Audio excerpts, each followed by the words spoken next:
It soon became clear that the Nazis had a secret space program at Peenemünde and Nordhausen. The Haunebu craft utilized alternative propulsion systems such as Vril power, possibly back-engineered from recovered crashed flying saucers. The interior of an entire mountain was excavated to accommodate a secret space facility which was no less than 1 million square feet. It was here, at Nordhausen, in top-secret underground bases, that a huge number of experimental rocket ships and circular flying discs were developed. The prototype V7 craft was powered by engines manufactured by BMW. The V7 used 12 BMW 028 engines, which were powered with helium. Radical fuselage shapes were developed, which would later lead to the emergence of stealth aircraft and the cruise missile. Werner von Braun and his team closely studied photographs of UFOs which had been photographed in Germany, Austria, Switzerland, and Russia. These unidentified flying objects inspired the development of Nazi flying discs. After World War II, the underground base at Nordhausen was rebuilt in the Mojave Desert, a place we now know as Area 51. We have been given patents from leading German manufacturing companies, including Juha, Crufts, and BMW, which proved beyond all reasonable doubt that Hitler considered the Nazi secret space program a top priority, and more than 15 billion Deutschmarks were spent developing craft of all shapes and sizes. Secret memos from SS officers revealed that Werner von Braun and Hitler both believed that there were alien civilizations in the universe, and it was their intention to not only conquer all nations on planet Earth, but to also colonize the moon.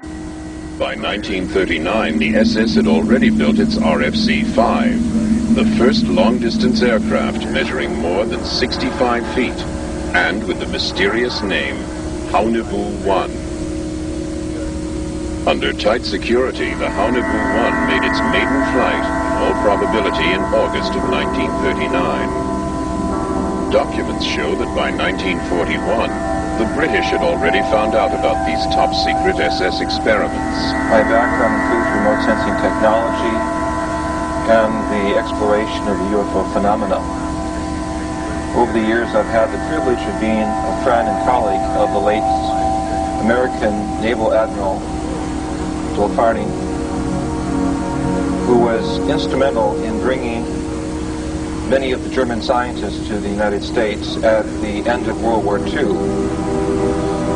As many of you know, there was an executive order given by President Truman August of 1945, August 15, 45, and in March 1946, the state's Naval War Committee authorized the collection of German materials relating to experiments of high technology.